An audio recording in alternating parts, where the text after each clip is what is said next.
어린이들도 재미있게 듣는 제일 쉬운 삼국지. 23. 유비를 살린 정로. 유비는 신야성에 온 뒤 군사를 훈련시키고 성을 다스리는 데 힘썼습니다.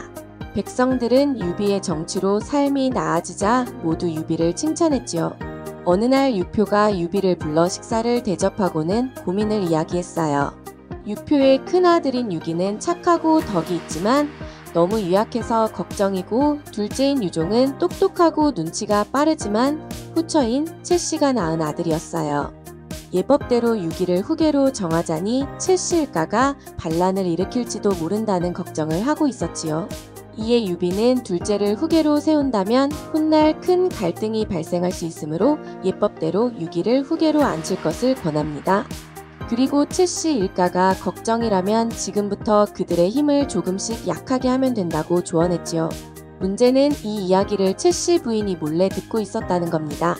이 이야기를 들은 채씨 부인과 채모는 유비가 돌아가기 전에 몰래 유비를 해치우려 합니다.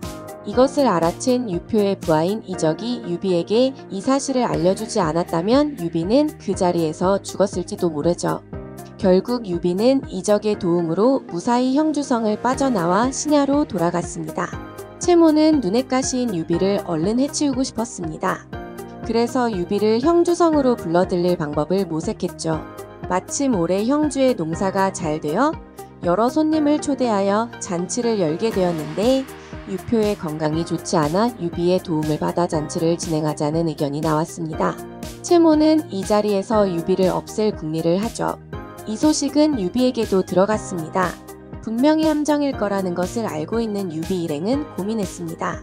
만약 함정이 아니라면 이런 초대에 응하지 않은 것은 은혜를 입고 있는 입장에서 예의가 아니었거든요.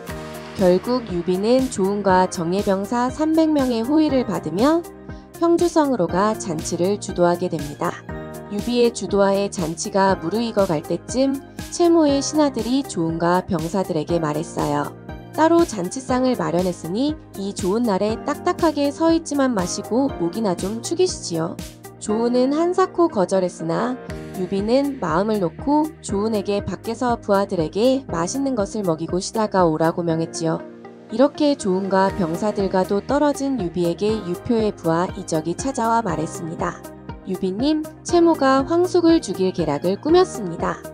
성의 동문, 남문, 북문은 채모의 병사들이 지키고 있고 오로지 서문만 열려 있습니다.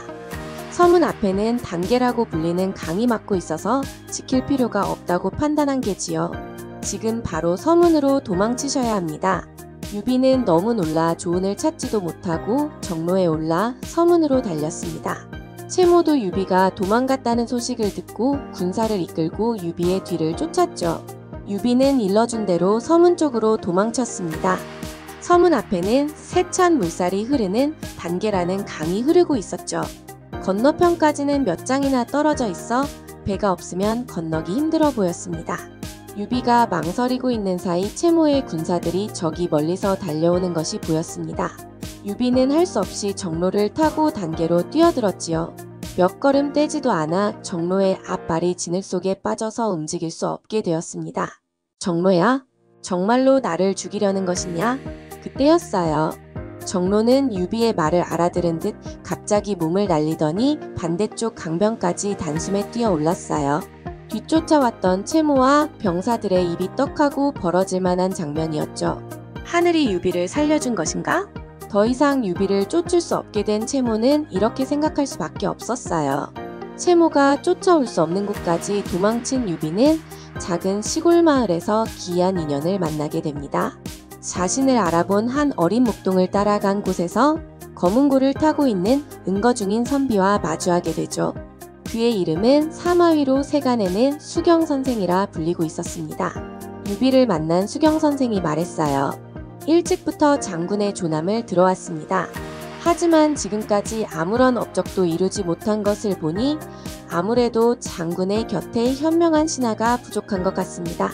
무례하게 들릴 수 있는 말이었지만 그 말에는 신비로운 힘이 느껴져 유비는 가르침을 얻고자 대화를 이어갔죠. 모두 제가 부족한 탓입니다. 저에게는 관우, 장비, 조은 같은 맹장과 간홍, 손건, 미축 같은 어질고 뛰어난 신하들이 많습니다.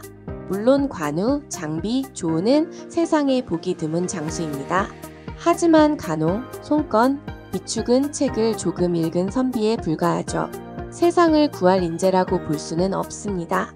수경 선생은 온화하게 유비를 바라본 후 이야기를 이어갔습니다. 현명한 인재는 많지 않아도 됩니다. 와룡과 봉추 두 사람 중 한 사람이라도 얻는다면 천하를 손에 얻을 수 있을 것입니다. 유비는 어디 있을지 모를 와룡과 봉추보다 눈앞의 수경 선생이 자신을 도와주었으면 하는 바람으로 부탁을 드렸지만 수경 선생은 천천히 고개를 가로저었습니다. 그때였습니다. 스승님, 밖에 조은이라는 장군이 수백의 군사를 이끌고 와 계십니다. 형주성에서 사라진 유비를 찾아 조은이 온 것이었어요. 주공, 사방으로 주공을 찾아다녀가 이곳까지 오게 되었습니다. 채모가 다시 군사를 보내 신야성을 공격할지도 모르니 서둘러 돌아가시지요. 한편 형주의 유표는 채모가 유비를 죽이려고 한 사실을 알고 크게 꾸짖었어요.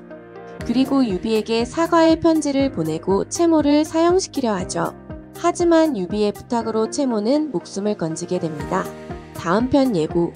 주인을 죽인다는 미신이 있던 정로가 유비의 목숨을 살려주고 신비로운 인연을 맺게 해주었네요.